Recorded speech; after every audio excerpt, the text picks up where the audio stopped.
And I think it is showtime. We are. When I say we are, I mean me and good old NeddKnight are back again. Hello, Nedd, for yet another live stream. This time, it's something a bit different, isn't it, Nedd? Yeah. Yep. What's up, Dan? Hello, nerds who are out there, horror nerds. Great to be back here. Thanks for inviting me back. Had a lot of fun on the first show. I don't think I could do this with any other person right now. This is a lot of fun. Although, if Wilco, if you are watching, please join us as well. And if you are watching this on replay, thank you so much for tuning in. Please stick through for the whole hour because we are going to have an action-packed hour for you. Trust me. There is a fresh off the presses review from Nedd about the new vampire movie Sinners. But not only that, we're also going to be talking about vampires in total, which, as Nedd knows, is probably one of my top 3 most hated horror genres. So this is going to be a very interesting discussion because I think it might get a little bit spicy. What do you reckon, Nedd? It came up last week when you were talking. You kind of scowled at the idea of a vampire movie. And then Sinners was coming out, and I kind of heard a positive buzz about it. I said, I'm going to go hit it.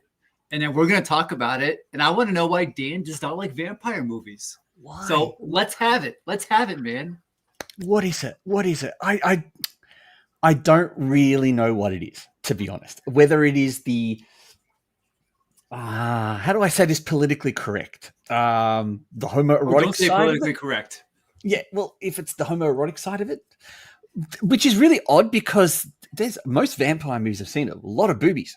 So that's really an odd side. And I think that product come from Interview with a Vampire with Brad Pitt and Tom Cruise. And God knows what kind of relationship they had. But I think part of it is just that I can't buy into most vampire movies because I just like to pick holes through movies. And I just don't understand how a creature that needs to eat blood all the time can get away with it for so long and without anything happening. And so I can't suspend disbelief enough for vampire movies. I think that's it. It's not a very sexy. It's the lore of vampires. It's not a sexy answer. I know it's not, but I can't do it. And other than the movies that we're going to talk about later, so you and I are going to talk about movies that the vampire movies that we tolerate. Now, you've got an interesting list of 5 that you like and 5 that you dislike, whereas I've just got a list of 5 that I tolerate. But although 2 of those on that list I actually do really like. I forgot what I was going to say. See, this is it about vampires. I just get this blank where I just can't think about it. Well, that's why I'm here. I'm here to help pull you through this.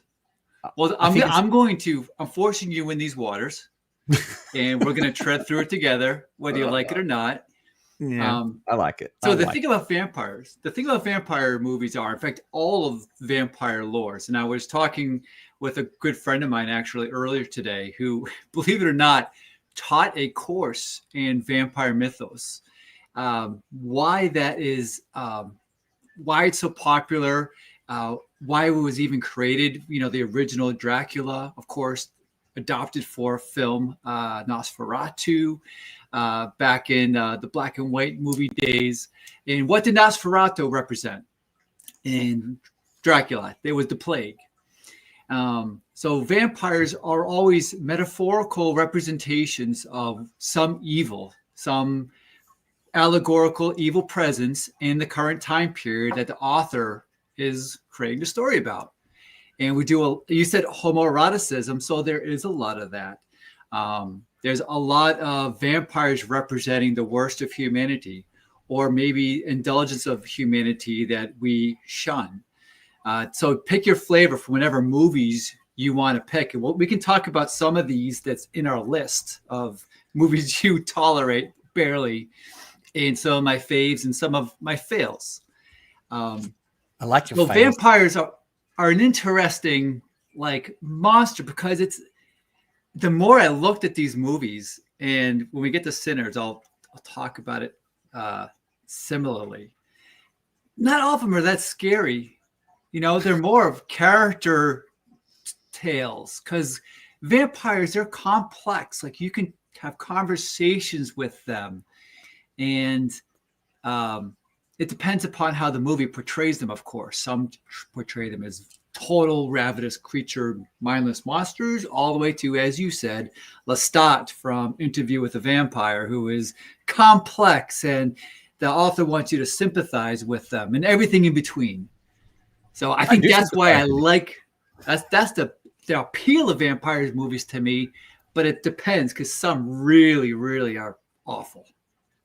Yeah, and I think you just mentioned something there. It's about that, having those low-level vampires versus those top-level vampires. And part of me, I suppose it's, and like you said, it's a snapshot of society. And I always think, why would there be low-level vampires? Why would there be just these simple grunts that just exist out of nowhere? Who would have ever transformed someone like that?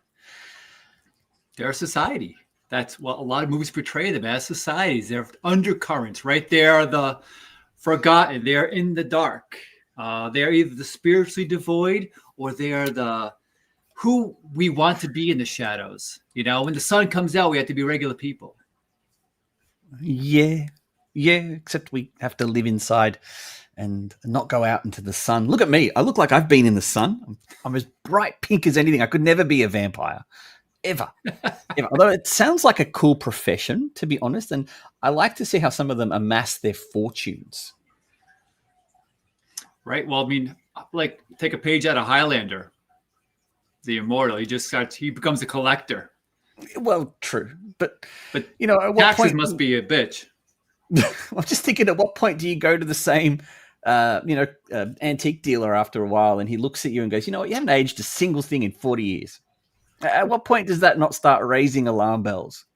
You sold this sword to my great-grandfather. Yeah, exactly. Exactly. Look, I know that one day someone, and look, actually, to be fair, someone has already made a vampire movie that I really like. So, and you will see that later on. Looking forward to it. It's just never been replicated. All right. So you want to get to my first impressions and out of the theater reaction, and let people know if it's something that I might recommend of the latest movie, Sinners. And to let you and to support you with that, I've created a nice little slideshow for you. Oh, no, not that one. Where is it? This one. This is the nice little slideshow I've created for you. So this is just go. Let's hear your review, okay. Mr. Nedd. There's Michael B. Jordan. He is the lead for this show. He plays brothers, twin brothers, Smoke and Stack. And they have just, it opens with them basically sharing a cigarette. And I'm going to say right off the bat, the technical movie, all the technical bits about it is stellar. There's the opening, actually, of the movie, which I really love, and in hindsight, truly, truly appreciated. But these two brothers, they have some cash. They're clearly garbed in city gear, and it takes place in 1932, and they are in the deep south of America. They have a bit of a Creole type accent. It doesn't quite tell you the names of where they are. North Carolina gets mentioned, and there's cotton crops, and there's a lot of discussion of Black culture in that time period, in that section of America, particularly with Blacks working out on the plantations, literally picking cotton. They are, in fact, that's kind of how this movie is really, it really embraces Black culture. And it segments to multiple time periods, and it explores other cultures too. And I'll try to see if I can explain that without giving much away. So these brothers, they come across some money, and it's alluded to, it's through illicit activities in Chicago. And they are infamous brothers, and people don't want to trifle with them around these parts. But they come home, and they buy this giant barn from a kind of a crusty old guy who's, gives them lip, and he clearly disrespects them, and he clearly is a bit of a bigot. And their whole thing is they want to open up a club because they want to celebrate. They want to make money. They want to do a business, and they want to do it here. And they're hoping they can give a little bit taste of freedom to their brethren and the kin from the town who need a place of their own where they can sing and they can dance and they can drink and smoke and do all kinds of things like that. So the movie spends, and I looked at my watch, a long time, probably about an hour and 15 minutes of what I would call character development. Oh boy. It does it exceptionally well. So if you're going to this movie looking for a scare fest, you're getting a full movie. They're giving you the full kaleidoscope of all these different characters, and it's rich. And Ryan Coogler, who's the director, and he began his directorial debut with Space Jam: A New Legacy, of course. No, that wasn't. He did direct that movie, but that wasn't his first movie. I was going to say, because he directed Creed as well, and I loved Creed. Yep, he did the Creed trilogy. He did Black Panther. And he also, one of his first movies, his directorial debut was Fruitvale Station, which stars Michael B. Jordan. So there's a connection there, kind of like sort of Scorsese and De Niro, right? Like these guys are joined at the hip. And I like Michael B. Jordan quite a bit. He's got a great deal of gravitas. He's a chiseled, good-looking guy, and his range is starting to be put on display here, particularly this movie. So the movie opens by letting you know that something wicked is at foot, and then it does one of those one day earlier. Oh, and that is a long day, Dan. You go through the entire day. You go through all of the club setup. The brothers split up and they do a bit of a recruiting. And again, I'm going to keep it very spoiler free. I'm trying to just skirt the surfaces of this, but I found myself absolutely sucked into this world. Coogler did an amazing job of immersing you in this time period. And you could see that even though it's dirt roads and crowded scenarios and not total squalor, but squalorly type of conditions, people are still enjoying their lives, and it's about the relationships they have with one another, and how they get through their day-to-days. But of course, their party, as you could imagine, gets interrupted by some guests who are uninvited and want to be invited, and the movie then dips into a lot of carnage. And I'm not going to go much further than that, other than say that, have you ever seen Oh Brother, Where Art Thou? No, a long time ago when it first came out. Yep. Okay. And have you seen Dusk Till Dawn? Yes.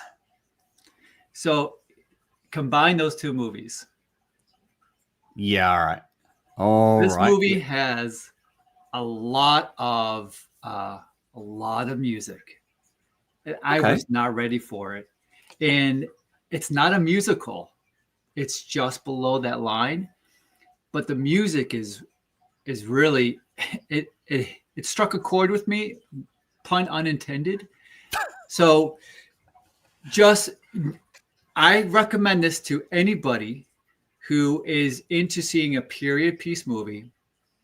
I can't think of a bad. There's Haley Steinfeld, who was, a spoiler right there. And the picture you're showing, she's smiling with glee with a bit of blood come on her chin. They're official screenshots from the publicity department. So technically can't be a spoiler if the publicity department is releasing that. I'm not throwing stones. Yeah. But all the actors are in this are pretty good. Like I can't think of anybody who threw me out. And I was into the music, and it does a full broad range of music. And there's a part of the movie that, and they explain a little bit more later. And it's almost right there when that gentleman, Sammy, has the guitar. He is a standout in this movie. What a talent. What a talent he was. Musically. Acting, decent, but musically gifted. And I'll say this for the spoiler part, but I could see a part where people might kind of tune out and think, what is going on here? But for me, I was all in. I was in for all of it. I was chomping on my popcorn. I was in for the ride. And the movie here's a second thing I'll forewarn people for. It is 2 hours and 20 minutes. And there's kind of 2/3 acts. Oh. And then there's an epilogue. Oh, wow. I liked all of it, but I can see some people who want, if you're going to see some wall-to-wall carnage, tons of like scares from start to finish, this might not be it for you. But if you want to go see a really well put together time period movie that does a great job of telling a story about these two brothers and the different people they interact with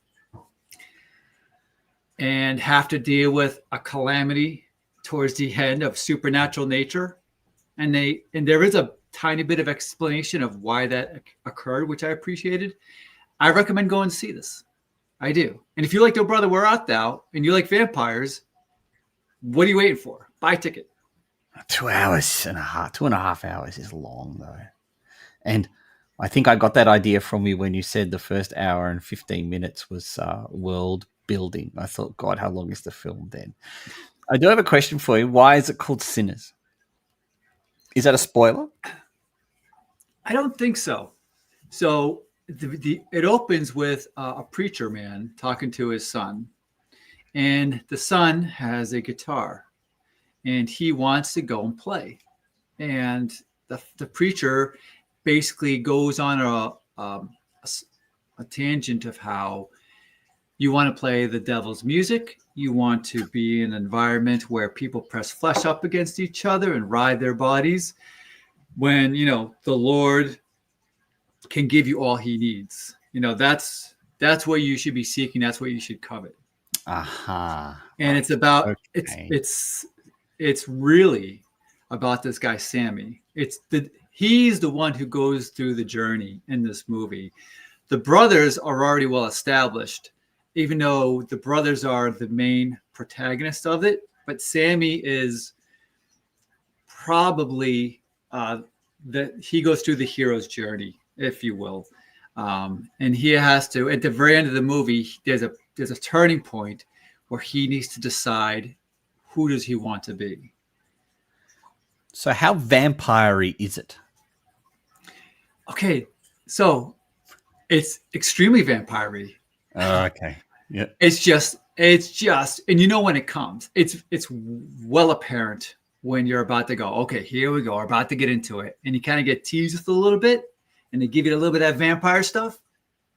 And then we're back to, okay, let's manage these relationships that are ongoing, these dynamic dramas, because both brothers have lovers that they've left in this home, and they have to, make recompense with them and the lives that they've left.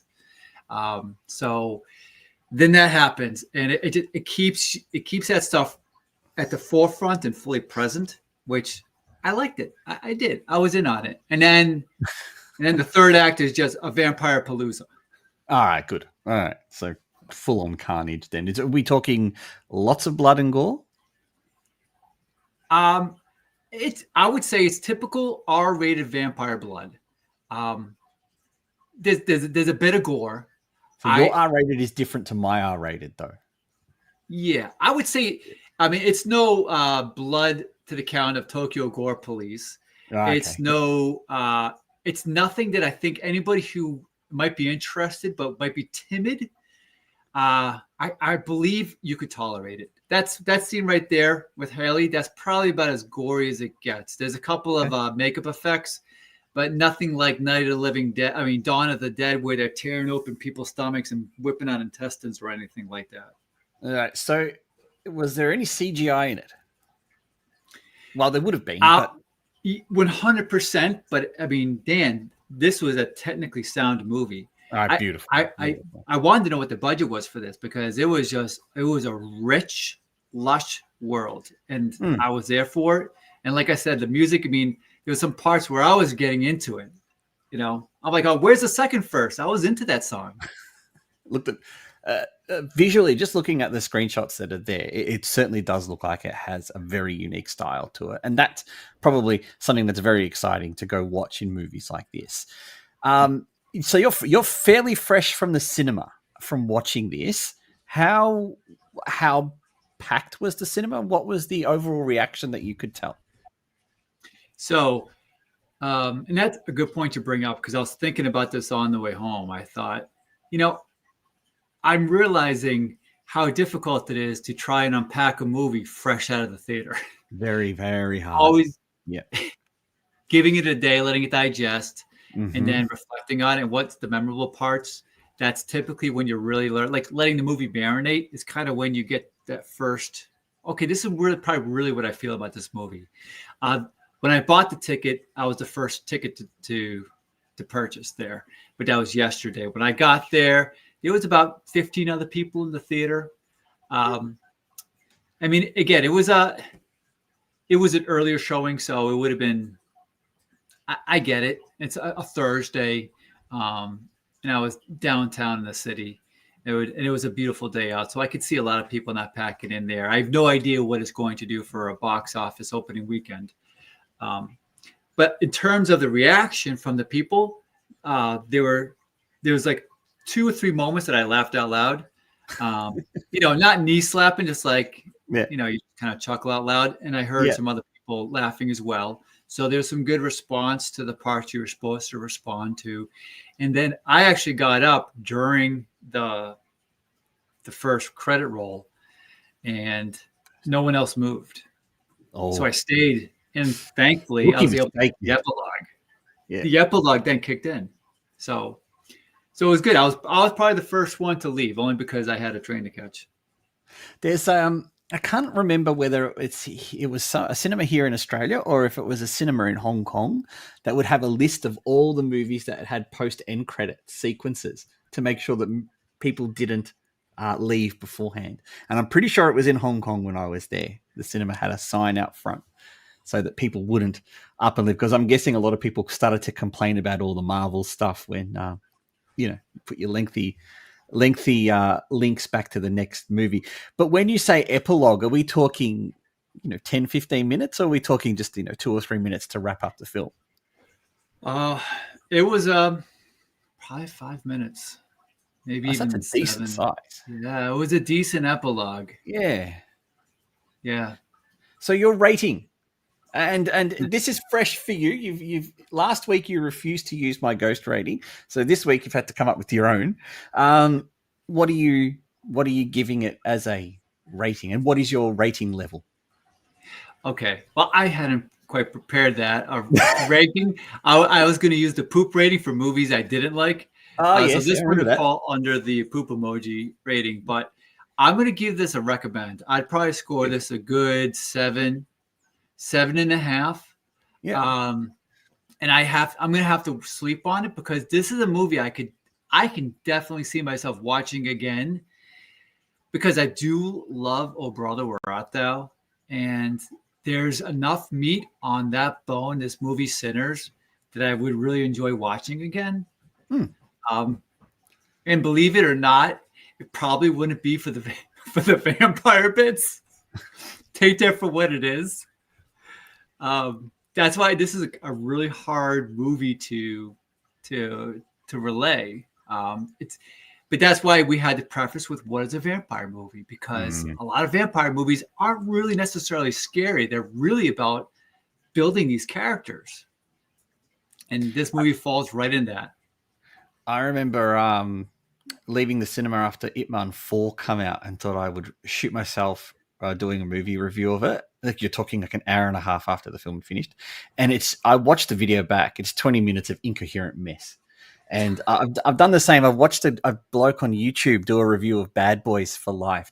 He said, I'm 15 minutes out from the cinema, and the whole review was just him going, wow, like, man, like, wow. And ever since I've seen myself do it and this guy do it, I thought you've got to sit on a movie after you come out of the theater before you start talking about it, because there is so much that needs to marinate, like you've said. And so I'll be interested to talk to you in the next couple of days to see what your vibe of the movie still is and whether that's changed. Yeah, I'm curious too. And then we can get into some spoiler territory where I can kind of explain a little bit more of how some of these elements come into play. I can be more specific. Well, let's do that at the end, because we still have quite a lot to get through. And while I think our running schedule said that we were going to do our faves and dislikes, what I think I might do is maybe we'll break it up with a trailer first, and then we'll go into it. So would you like to do The Kiss of the Vampire or Drained? Which one is your preference? So Kiss of the Vampire is up your alley. All right, well, then we'll do that one then. All right, let's check out The Kiss of the Vampire. And hopefully... Yes, you take Frederick to be your husband. That's from our friends ITN. Fabulous.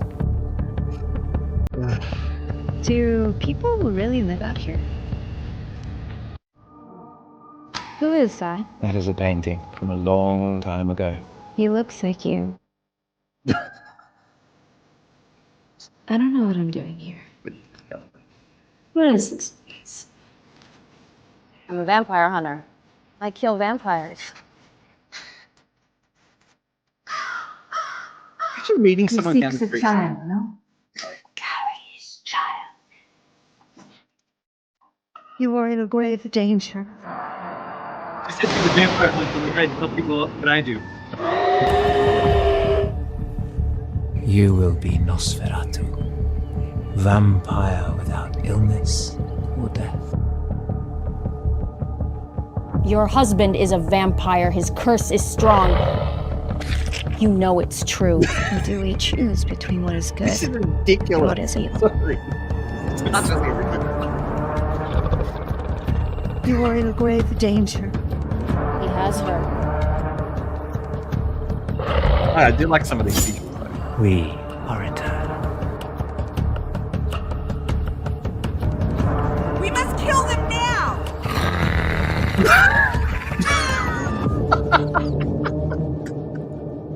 Sorry. I can't take any of that seriously. That is terrible. So the synopsis of this one is Carol and Wessex, a recently married couple, move to a new town where a deep secret about Wessex's past is revealed. I think that every time I see an ITN banner at the front of something, I immediately start to panic, thinking, oh my God, what have they done? Or what are they distributing? I think if you're going to make a trailer, don't put the bad acting in the trailer. And there's definitely some terrible acting in there. And like I said during that trailer, if someone walked up to me and said, I'm a vampire hunter, I don't think I could take them that seriously. Nedd? She could not have been more bored telling you what she did for a living. It was like we missed the part where they said, hey, so what do you do for a living? Oh, I'm a vampire hunter. Yeah. So you see Friends last night? Can we change subjects? I'm so sick of talking about it. Please don't tell me you're interested in that. I was interested in watching the trailer. Okay, good. Because I don't see like every cheap element of every vampire movie I've ever seen was in that. The plastic teeth, the neck eating, the cheesy, you're going to be Nosferatu. At least it had some steamy moments in it, so at least they're trying to get people to watch it somehow. Now you've got female vampire hunters. Well, no one says vampire hunters had to be male. Van Helsing, they can also be female, so that's fine. But I think the sum of all parts don't make a good robot when put together. No. So we can put that in the crap pile, I think. For sure. I think that's the most fun we'll have with that movie is what we just experienced right there with that trailer.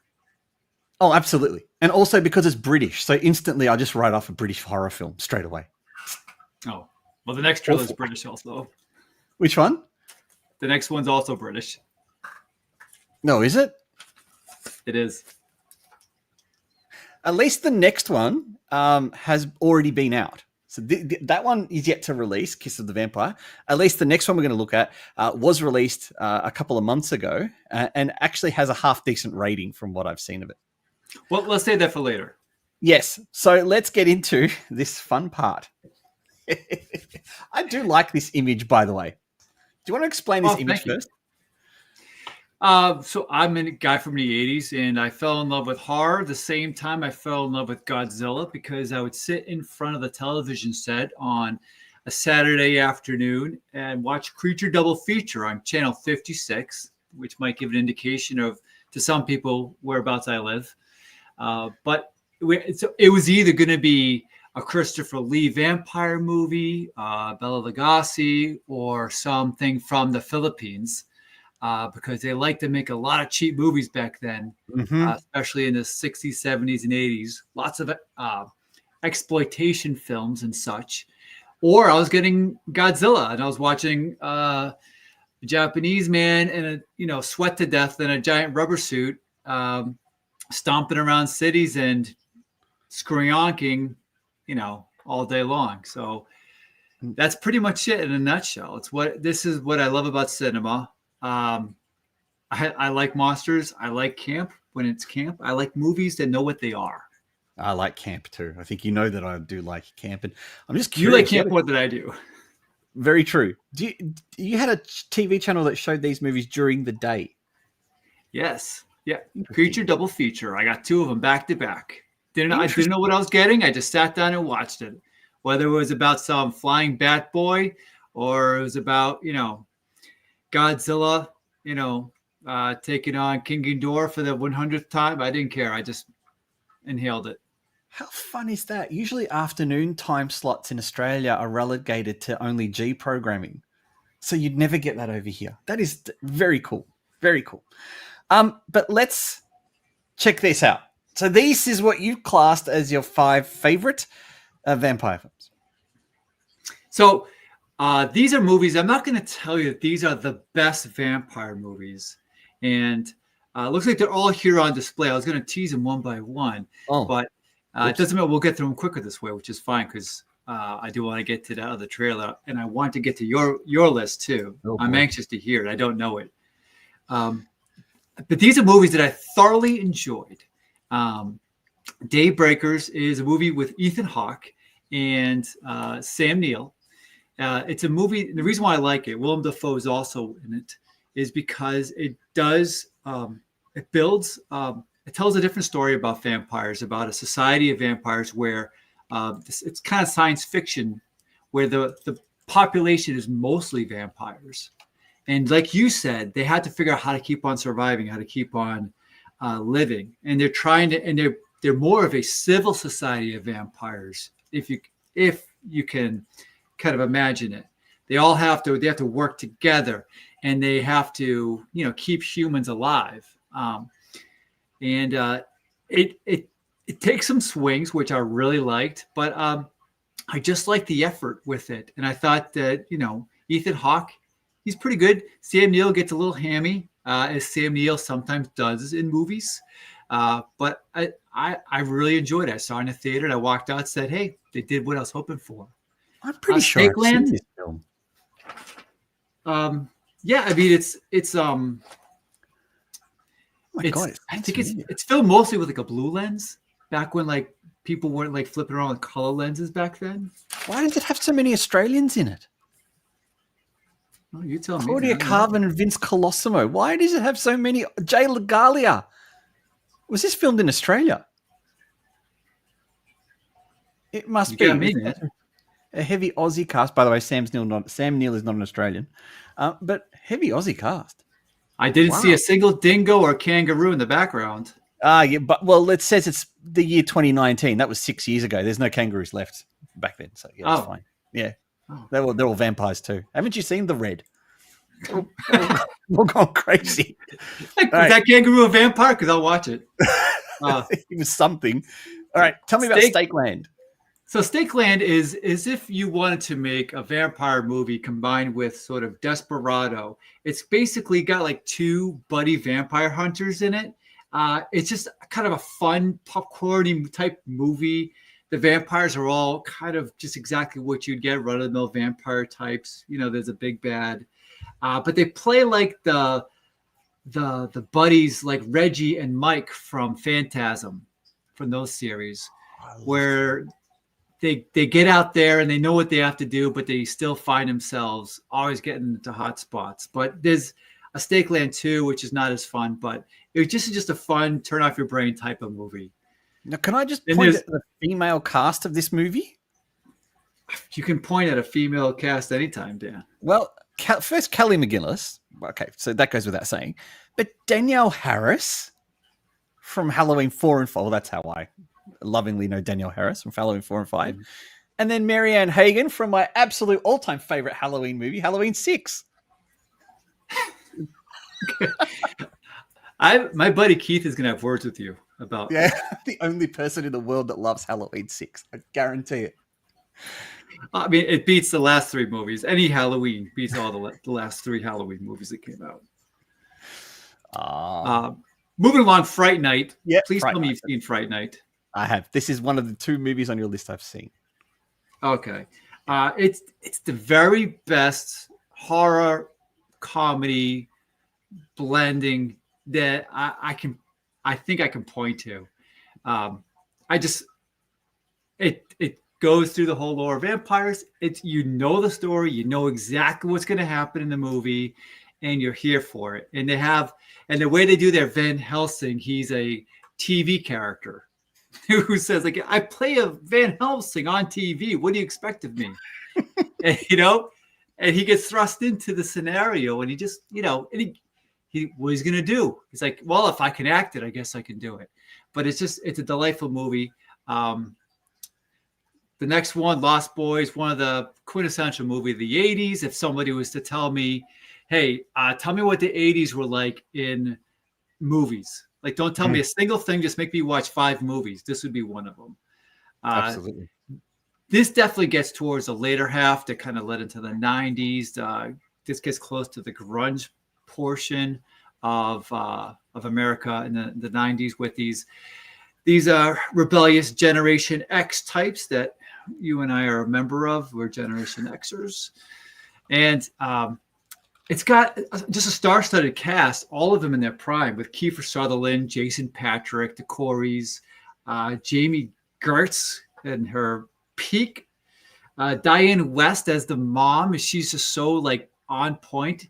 And it's got my favorite finishing line of any movie of all time.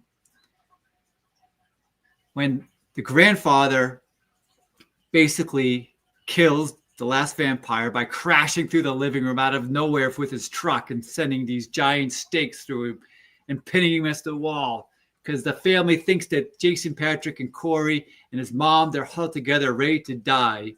But the grandpa just comes out of nowhere, and then he gets out of the car and he walks over to the fridge, and they just walk over to him. They're like, Grandpa, you okay? Grandpa, how'd you know? Like, how'd you come to rescue us? What's going on? And he just cracks open I think it was a beer. And he goes, that's the problem with Santa Clarita. All the damn vampires. You know, it has been so long since I've seen The Lost Boys that I think I'm going to have to watch it again. It's been far too long. Yeah. And also, I forgot Tim Capella, the saxophone, the half-naked saxophone man with the chains around his neck. I mean, yes. See, this is what I don't remember it. My memory is terrible, so I have to rewatch it. Last one, let the right one in, the Swedish version. Although the American version is not that bad, the remake, but this Swedish movie is probably not just my favorite, but I think the best vampire movie of all time. It's a very, very interesting approach to a vampire movie. Have you seen it? No. Okay, I'm not going to tell you anything about the movie. I'm going to tell you to see this movie, but okay. I'm going to set it up for you right now. It's basically this boy who is living in this complex, and he's got no friends, and he's really a loner. And there's a young girl in the complex who forms a relationship with him. It's playful, and you find out that the girl obviously has some dark stuff to her, and she's grooming him. But I'm gonna leave it there. It's a bit of a slow burn. It's not one of those horror fests you're gonna get into, but the third act is. So from what I'm reading about it here, she's Kristen Dunst's character from Interview with the Vampire. Yeah. She's a young vampire girl who's she's trapped at that age. That sounds very interesting. It's got a very high rating, by the way. So it's outstanding. Cool. Yeah. So does this mean you want to get to this next list? Let's do it. Let's do the fails. So these are movies that, again, I'm not saying these are the worst vampire movies ever, but these are movies that completely let me down or were outright total fails. I'll start right off the top. But by the way, anyway, sorry, keep going. Yep. Okay. Well, I'm going to go in order. Nosferatu. I was really charged up for this Robert Eggers movie. And this is the very definition of atmospheric horror. And it's there. It is stellar. It's a movie that I think probably loses a bit of its ambiance for sure if you watch it at home, unless you have the right theater for it. But sitting in a dark theater with the Dolby Atmos was created. It was booming. It was ominous. It was brooding. It was chilling. And I did feel the chills when Holt's character was going through the castle and visiting the gypsy village and stuff. You could tell that he was in a really bad situation. You felt for him. You were nervous for him. But that's really it. It's a movie that was told exceptionally well when it first came out. No, black and white. Back in, was it like 22? 28. Okay. And that movie was done with stellar effect. No, 22. Sorry, you're right. It's a 100-year anniversary of it. My apologies. Yeah. Cool. But this, I'll tell you where it misses the mark because there's a couple things that really throws you off. One, it's in Germany and it stars American actors with British accents.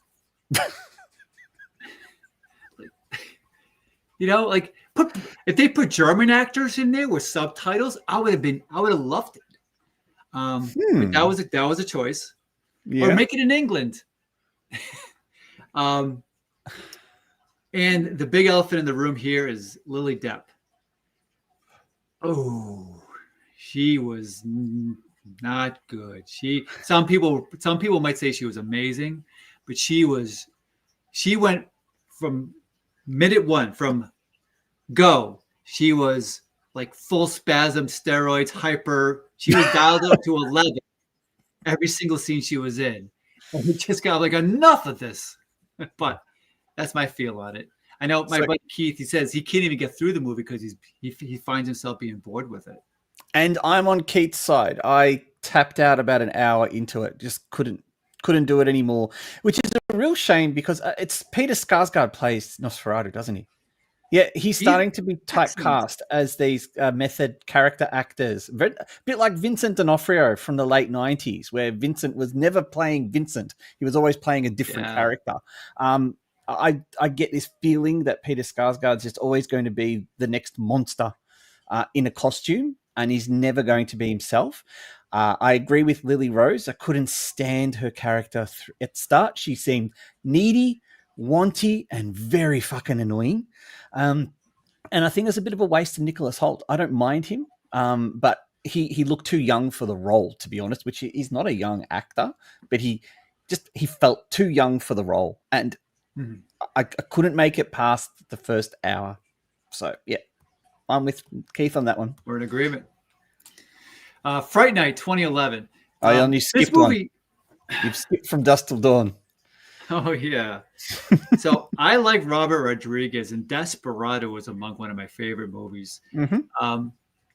And I know that there's a scene in Dusk Till Dawn that was actually one of the first movie scenes that I'm told this, anyways, that Quentin Tarantino had actually written, and then it developed into his greatest movie of all time, arguably Pulp Fiction, or at least the movie that made his name, which is the gun scene, which the bullets are missing them, and this happens early in the movie where he and Clooney are in, I think as a gas station attendant or a convenience store, and they get shot at, but none of them misses them. I think Tarantino gets shot in the hand at that point, and then they kill the clerk. So that movie he said he wrote that scene for those two type characters, but then put it into a Pulp Fiction when Vince and Jules are talking with the guys with the burger scene, and all the bullets miss him and they shoot him. And then Jules says that, you've seen Pulp Fiction, right? Unfortunately, yes, I have seen Pulp Fiction. Oh, you're like my other buddy Keith, who doesn't like that movie for some reason. I don't like it because I was told I needed to watch it twice to fully understand it. And I got it the first time. And then I went and said to the guy, so why do I have to watch it again for? But you didn't pick it up. You didn't get what it was about. I go, yeah, no, I got it. No. Didn't mean it was good. I mean, there were parts that were enjoyable. I'm going to shut up because I know it's a very popular movie. So yeah, keep going. Anyways, this movie, I knew what was going to happen in the movie. I went with my roommate who didn't. He kind of liked the flip, but I felt like when they went from that epic crime, two brothers, they were diabolical. There's a very tense scene where he ends up assaulting, I think, a cleaning lady, Tarantino's character, and then Clooney has to come home and come back to the motel room and see what he's done. All that great buildup and tension is completely thrown away when they go to that bar. I mean, after Salma Hayek finishes dancing, the movie goes downhill. Of course, it peaks when she's dancing, but then it goes downhill. It turns into a completely different movie. Harvey Keitel is a ham sandwich. His kids are terrible, especially the boy. Tarantino clearly is having fun in makeup. And it's like a Buick on the highway going 50, and then all of a sudden it hits reverse. Like it didn't work for me. The tonal change in it was just totally off. For us Australians, it's like a Commodore going down the freeway at 100 and then quickly doing a Yui. A Commodore. Any Aussie will know exactly 100 kilometers. Sorry? 100 kilometers, right? 100 kilometers, yes. Because 50 for us does not sound fast. Yeah. Well, if you're going 50 miles per hour. Yeah, see, it's not. Anyway, Fright Night. Let's talk about 2011's Fright Night. Okay, thanks. Yeah, I did jump the gun there. So it's got Anton Yelchin, rest in peace, who does a fine bit in his role. Colin Farrell. There's some other people in it too. Tony Collette's in it. David Tennant. The cast is screaming that this should be a good remake of this movie. But I think the problem is that they remade a near perfect movie from the 80s. What were they expecting to get out of it? Very true. It was just missed entirely. Like, it didn't recapture that same feel, that same zaniness. The actors are fine in it. 3 is only a fail because I just love the first movie so much that I don't like the fact that this movie is in existence. Yep. Call it a different name. That's it. Vampires. Okay, so this is a John Carpenter's movie. Vampires, right? Yes. The action film. Yeah, so John Carpenter had just finished Escape from LA, which was a horrific train wreck, because Escape from New York is among my top 3 Carpenter movies. And he said he wanted to quit directing because it wasn't fun anymore. And then someone pitched a script to him. They got turned down by Peter Jackson. And it was turned down by Sam Raimi. And he says, yeah, vampires in a Western, that sounds like a fun movie. Let's do it. He had a hard time getting actors. He wanted to get Kurt Russell in it. He ended up going with James Woods, which I was okay with James Woods at the time. You know, I liked Diggstown, so I was here for vampires. And I love Carpenter, and I felt the same way that he kind of had about going into this. Hey, it's a kind of a westernish type of movie, and it just fucking sucks. It's like one of the most miserable movie experiences I've ever had watching this movie. Like, what is happening here? I learned also that apparently during production, the budget got cut from 60 mil to 20 mil. Gee. So he had to rewrite the screenplay like into production. I will call out one highlight of the movie was with Daniel Baldwin, because Alec Baldwin was supposed to be signed on, but of course he's weaseled out of and got one of his brothers to come in for him. Gets bit. He gets bit on the neck by a vampire. And he's like, ah! So he takes a machine gun and he goes, he takes the barrel, smoking hot from firing off bullets, and uses it to cauterize the vampire bite wound on his neck. And I'm like, okay, that's a good scene. That's it. With this film, I've only ever seen a bootleg of it. I bought it when I was in Bali back in 1998. I bought it, so it was on a video disc that is extremely poor quality. So that is the only time I've ever seen this film. And I remember, because the sound quality wasn't that great, I do remember being very in the middle about the film. And I've never bothered to watch a higher quality version of it since. So of your top 5 list, I've seen 2, 3, 4, and 5 so far, and probably only really disagree with you on From Dusk Till Dawn. I wouldn't call it a fail. I just wouldn't call it a brilliant film. But I haven't seen number 1, and I refuse to watch number 1. You're familiar with number 1. I am. Okay. So this is Anne Rice's Vampire Chronicles pseudo. It says it's a loose sequel to Interview with the Vampire. It stars Lestat. And just by reading what this movie is about, will tell you how bad it is. But I was really young and stupid back then. So I still went to see it. And I love the soundtrack. Lestat becomes a rock star whose music wakes up the monstrous queen of all vampires. Yep. I still went to see it. You Stuart Townsend. were young. I don't blame you. Stuart Townsend, he plays Lestat, and this actor he looked kind of familiar to me. I'm like, what else has he done? And the only other role of note was as Dorian Gray in League of Extraordinary Gentlemen, Which came out the year after this. So he actually plays another immortal type character. And hasn't done too much exciting stuff since. There are a lot of little bit parts here, there, and everywhere. Poor bloke. Also, we all know what happened. We all know what happened to a liar. Yes. After the film ended. That's right. Yeah. So for those who don't know, probably best to Google what happened to her rather than us. Yeah, it's tragic.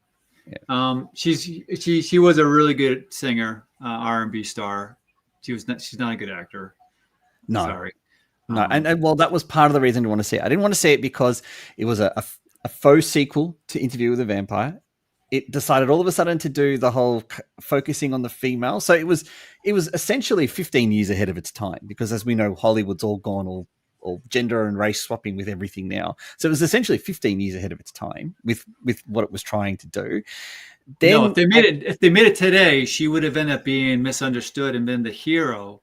And she would have helped Lestat realize his bad ways, and they would have had to defeat some kind of capitalist regime of some nature.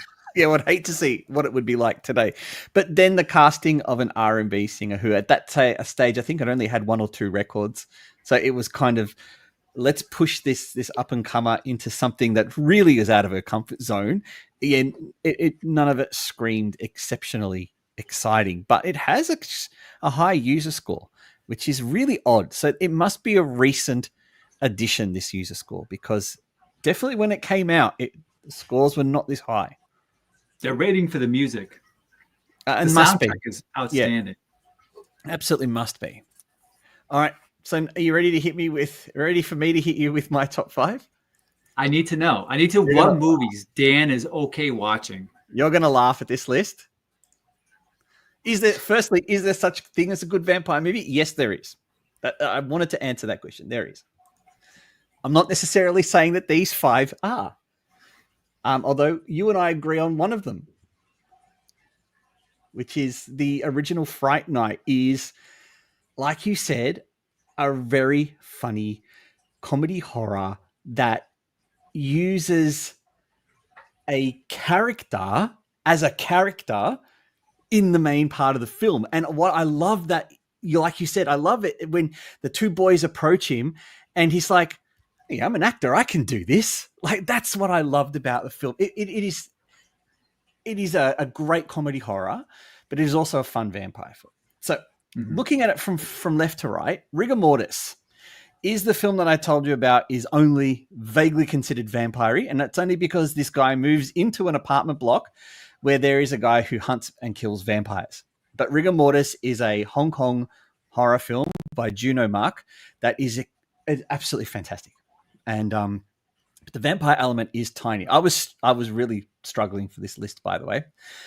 Next is Vampire Girl versus Frankenstein Girl. It is a Japanese splatter film. It is about a girl, surprisingly, who versus another girl. So it's a vampire versus Frankenstein's monster. It is as stupid as it sounds. It is very Japanese. It is very funny. It doesn't actually have like vampire biting scenes. She's just a vampire.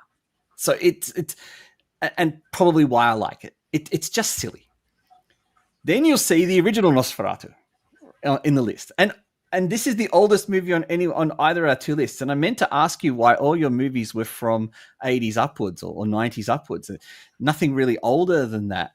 I thought that was a very interesting element of your list. But I do like the Christopher Lee movies, all those movies from the 60s and 70s, but they all kind of blend into each other. I just felt that, and it's also kind of almost like talking like, I'm not sure how familiar you are with NBA basketball, but like Bob Cousy or like Mickey Mantle in baseball, trying to compare him to like Barry Bonds or Aaron Judge of today. Like, you know, those movies, they were doing lower budgets and they were, you know, I appreciate it for what they were then and there. And of course, some of the acting on it was, I think you mentioned and Lee were great, but very hammy. Yeah. And product of their times. But Nosferatu, I have this on DVD when it originally was released on DVD from one of those no-label brands. It is a beautiful sepia-toned, actually very well-restored DVD. Silent, except for the added soundtrack later on. And I actually really liked it. I liked it I liked the history behind the movie, but I also liked the film as well, which was why I was really looking forward to the remake and then was utterly disappointed that it went on this strange tangent. So then by extension, I clearly like Shadow of the Vampire because it is a movie about Nosferatu starring Willem Dafoe. And I really enjoyed that film. So is there good vampire movies? Yes, there are good vampire movies when the vampires aren't really the main characters, when they are part characters, side characters, being made fun of, or when they're in sepia toned.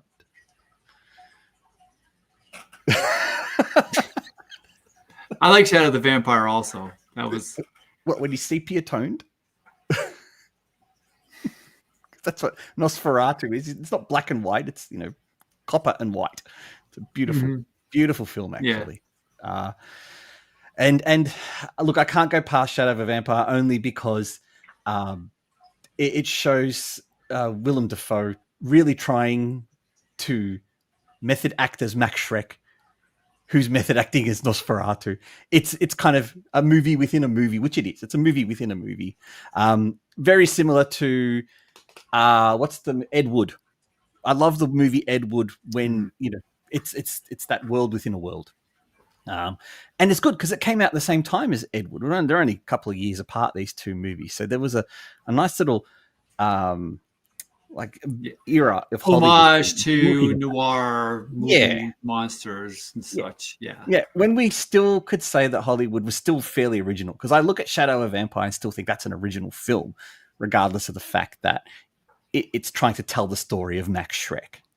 There are so many movies you can dial back in on that at the time I said that was pretty good. And then I watch it again. I'm like, oh man, I don't know what I was missing. I put on some movies with my son, and like, for instance, like we watched Dredd. I'm like, I think you'll like Dredd. Which one? The Carl Urban one? Carl, yeah, right. Carl Urban one. Oh my God. And I'm like, we'll put it on, and then I put it on for me. He's like, that was pretty good. And I'm watching, I'm like, wasn't it? Like, I'm surprised. Like, wasn't it really good? I forgot I enjoyed that movie. Have you seen The Raid? Yes. Yeah. And they're very similar. In fact, I had them on back to back. I said, we're going to put a movie buffer. We're going to watch The Raid one night and Dredd another night, but movie between. Did you feel when you watched Dredd that, I've seen this story before? 100%. Yeah. Who did it better? Okay. Oh, buddy. So are you punching me in the stomach here? Because I'm a comic book kid, and I have Dredd. I have a bunch of Dredd comic books, and I was burned by Stallone's movie because that was horrific. And so the Carl Urban version really kind of got me like, thanks for nailing it. So particularly Anders, Anders was a fantastic side character in it. And that was what was completely devoid in the Stallone version. Not just him hamming it up and taking off his helmet for most of it. Yeah. But but I mean, I think Raid is probably the best action movie of all time, just purely from its choreography. Yeah. There's an interesting thing I read about Dredd that said most actors rejected the role because their head would be in a mask the entire time and they didn't want their faces to be hidden. And so they were having a bit of trouble casting the role. But Carl Urban, the dead set legend, I wish he was an Australian. I really do. He's a fucking New Zealander. I wish he was an Australian. He was in Lord of... Yeah, I love him too. Aylmer. He has not done a single thing that I haven't liked. In fact, he's probably the only reason that I've watched the last couple of Star Trek movies. He's the only reason I've watched Star Trek movies. I don't even like Star Trek. I've watched them because of him. He was even good in... I've seen you actually like Lord of the Rings movies. He was in the Lord of the Rings movies. And he was even in Doom. He was Aylmer in Lord of the Rings. Yeah. He was in a TV series too that played for I think only one season. I cannot think of the name of it, but he played a cop who had a kind of a robot or cyborg type partner, and he was very anti-tech type of thing. So they had that kind of adversarial relationship. Lord, I didn't know it was going to come up. I can't remember the name of the show, but I thoroughly enjoyed it. And I don't know how we turned into a Carl Urban discussion, because I could talk about Carl Urban all day. I told my wife he's the dude I'll go gay for. That's my past. That's my past. And what do you think of this list? What do you think of this list of 5? Give me your honest opinion. I have a morbid curiosity to see Vampire Girl versus Frankenstein Girl. Well, I will make that curiosity come true for you. Okay. The title. I've never heard of Rigor Mortis, not that I can recall, but wow, what a visual with that movie poster right there. Yeah. You know what? When I see that poster, I'm taken back to walking the video stores back in the mid to late 80s, and just looking at all the VCR tapes up on display, grabbing that box cover, the one that struck me, and then turning it over to see 1 or 2 snippets of the movie. And Rigor Mortis I'd be stopping at that one every single time. Yeah. Yeah. In fact, I look at these 5. The only one I probably wouldn't pay second attention to would be Shadow of a Vampire, unfortunately. But the other 4, I certainly would. That look of Max Schreck in Nosferatu, that sucks you right in. And Fright Night just says you're going to have a hell of a good time watching this. In fact, if I remember correctly, in Australia, the VHS at the video store was in kind of like a tomb shape. I'm pretty sure that was the Fright Night movie came like that, like a tomb. I'd have to double check that. Back in the 80s when you could do crazy things to stand out on the shelves. So that was fun. I think we should do more of these. I honestly do. So before we leave, and we are running slightly over time, which is fine. Before we leave, we will have a look at Drained, which you've told me now is British. So I'm not looking forward to it too much, but let's see what it's like. This is a bit different to a different movie. So how did you actually, beautiful, become a vampire? Oh yeah, the accent. Vermin. You give them warmth, food.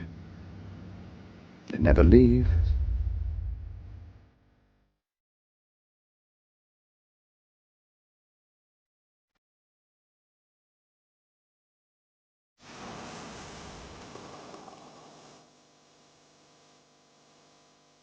Thomas. You taste amazing. No. But you're gonna kill me. Of course not. But you do want to suck my blood. Didn't you like it?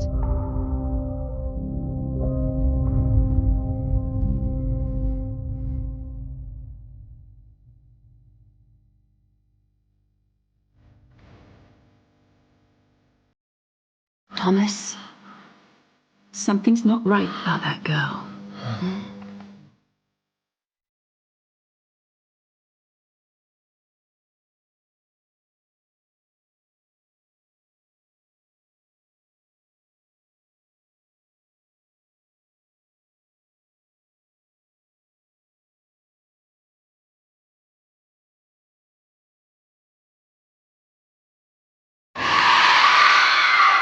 She got hold of my guts, and she hit my head, and she won't let me go. So, can I come in?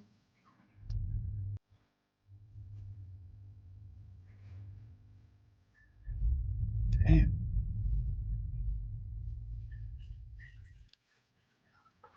Can I just say, if that was anything other than a vampire movie, I would be all into that. That really looks terrific. I like the visual style. I like the blues and then the reds in those nightclub scenes. Look fantastic.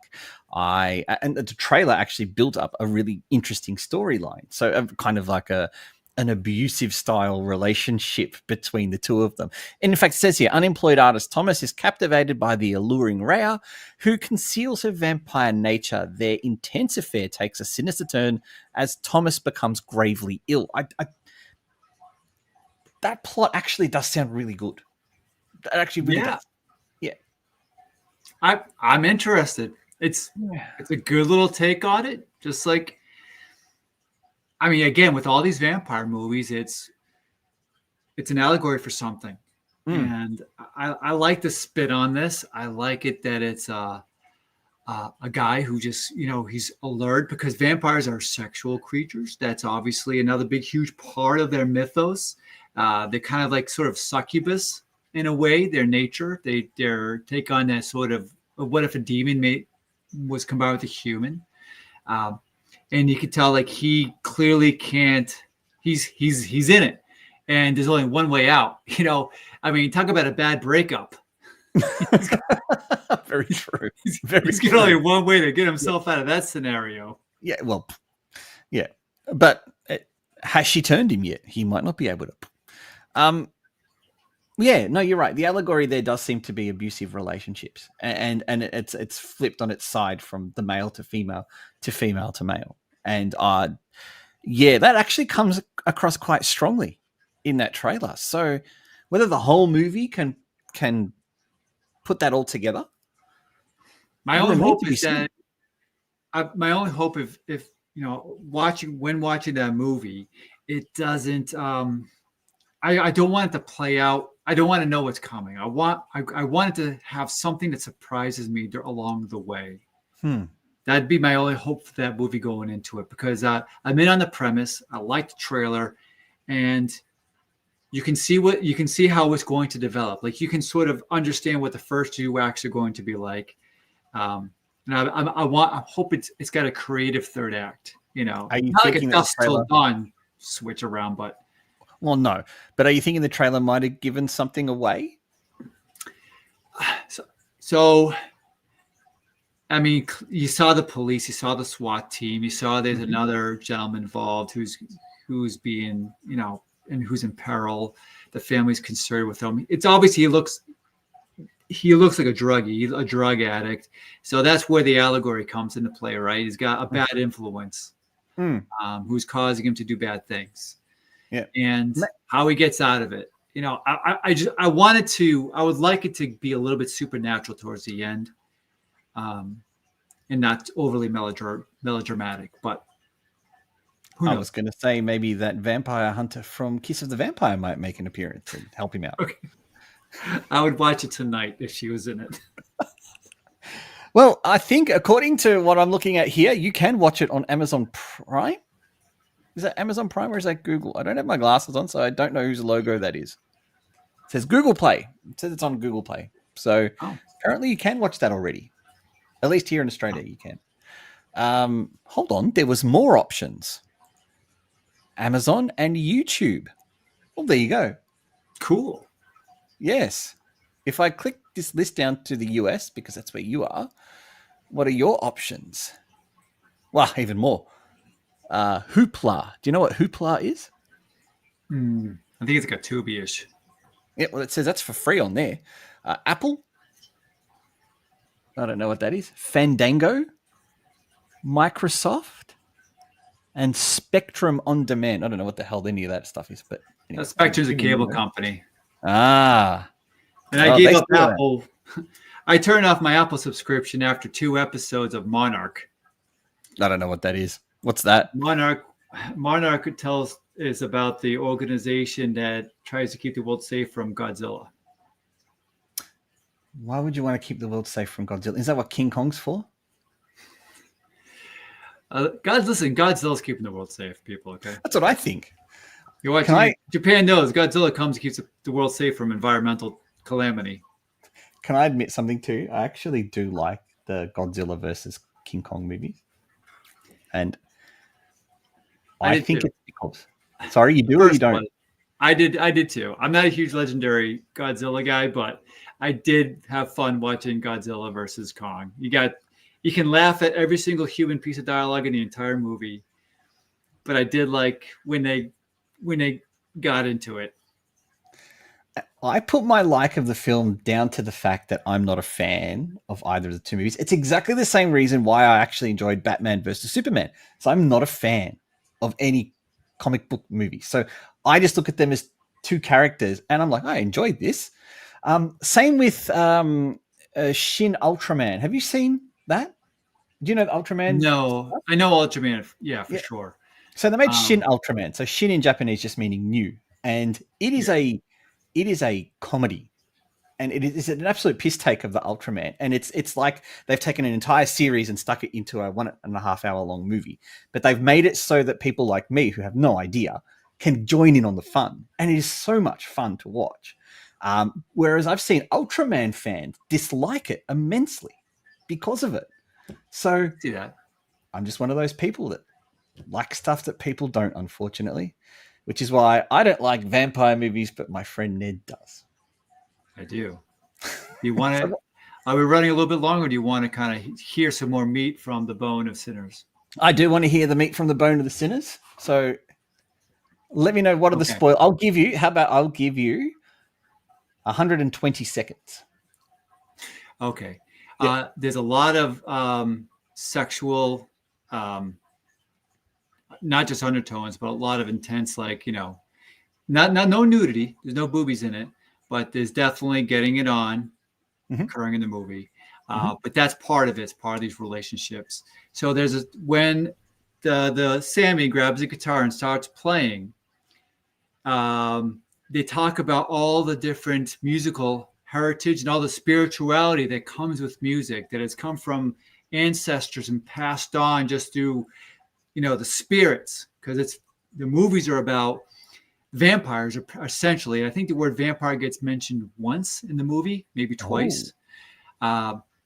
but it's one woman who's very spiritual. She rolls bones to tell fortunes. She's a mother. She's actually the former lover and mother of a boy who they lost when he was an infant with smoke. One of the two brothers, played by Michael B. Jordan.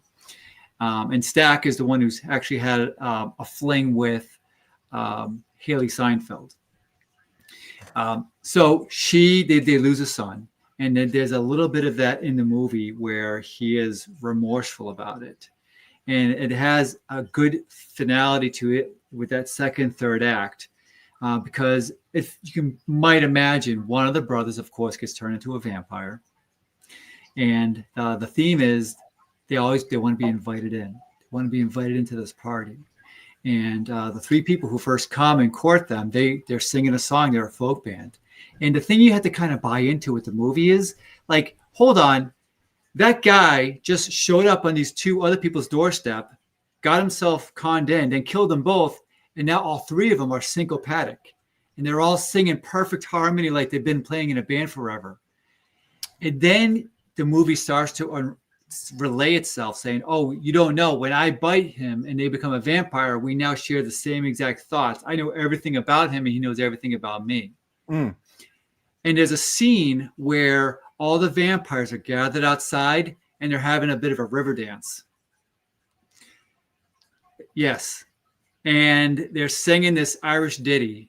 And it's great. And I'm loving it. So that's the kind of stuff that happens in this movie. There's probably, I want to say the movie is maybe like 20% of characters singing. At some point all throughout the movie. So when Sammy takes the guitar, there's a narrator going. And then when you hear the guitar and you hear the music and all the answers move through you in the past and even into the future. And then you see some Jimi Hendrix looking guy right next to him with all these people dancing around him with these big glasses, these funk glasses, playing electrical guitar. And then they go to the stage and there's a turntable and there's a guy spinning records and stuff like that. And people are dancing to it. And then they pan back and there's women dance from all different eras and generations dancing, from flappers to break dancers to, R&B. Break dancers in the 30s. Well, again, it's all kind of like, I think the narrator's trying to tell you, then the whole thing burns up. And I think it's more about like symbolism. And it's not, none of that stuff is literally happening. It's almost like everyone's lost in the music, but it happens visually on screen. And I could see it taking a lot of people out of the movie experience. Because at first I was like, well, this is a turn. Like they're just really going for it here. Because this is like at just over the halfway point of the movie. But it worked. It worked for me. I still held me in. It didn't break my immersion. Okay. I was all for the spirituality of it. And so in the end, the Sammy and the movie begins with him having a broken guitar in his hands, clutching in his hands. 1 minute left. Even though you've taken 6 already, you've got 1 left. All right, come on. He walks into the church and his father embraces him. And it's 360 right back to that scene. And he says, give up your sinful ways. And then you see him driving away with the guitar clutched in his arms. And then it goes into 1992 and it's Buddy Guy on stage, but it's the kid, he's got a big scar across his face. So it's the same kid. He's become a very successful blues musician and he's playing at a bar. He sits down and you hear the bouncer go, last call. And then you hear a voice go, can we come in? Oh, sure, you can come. And the bartender's like, yeah, let him in. And it's the brother who was turned into a vampire and Haley Seinfeld. And he's dressed up like, Kid and Play. He's got the big afro. He's got the Cosby shirt on, like, from the 1990s, very Afrocentric sweater. And he's got like, on his hand, he's got like the knuckle ring. It's all 5 rings with a big word across it that has his name on it. Like he slaps Buddy on the bar. It says Stack. And I cracked up. And he goes, and he's like, oh, your brother didn't kill you. And he says, no. He's like, he promised me he'd let me live if I let you live. Oh. And then they go, see you later. And then they walk. He goes, just play me one more song. So he plays him another song. Now the other brother, Smoke, he ends up coming back at the very end, and he kills all these guys who sold him the house that were actually Ku Klux Klan members, and they were planning to go back there and kill him. Good on him it's kind getting of his revenge. like an Inglourious Bastards type of scene. Yeah. Where he's, instead of mowing down Nazis, he's mowing down Klansmen, and then he gets killed, and he sees his lover, and he sees his infant son being held in her arms, being nursed in his arms, but he's dying. And it's a great scene. He's like dying, and he looks over, and she goes, "You want to hold him?" He's like, "Yeah." And also one of the guys is still alive. He goes, 1 minute, he grabs a machine gun. He puts like 100 bullets in him. Then he takes the baby. Well, Ned, your 2 minutes ended up being 7.5. So we need to work on your timing, I think. But otherwise, the movie does actually sound, the movie does sound very, it does sound interesting to watch. So it might be one that I'll have to wait to watch here. So we might be doing a follow-up to this in a few months' time, I would say. And then we can, you would have had time to gestate and think about it. I would be fresh with my viewing, and we can do a follow-up part 2. So let's call this a part 1 of reviewing The Sinners. Part 2 will come in a few months' time. I am the Arty Dans, and you are watching Shockmania. Thank you so much for Nedd for joining me along this crazy journey this evening. We will have another show in a couple of weeks' time. We've got a few extra movies we want to talk about. Nedd, is there anything you'd like to say before we head off tonight? Thanks for having me. Had a lot of fun. I'll try and keep my rambling down a little bit more next time. No. Rambling is good. Maybe we just maybe we cut back on the amount of things we're going to talk about. That way we can ramble more. Because that makes more sense, doesn't it? Everyone out there, have a happy Easter. Have a safe Easter. Enjoy your long weekend if you've got one. And I will, and so will Nedd. Catch you next time. Catch you next time. See you later, everyone. That awkward pause where the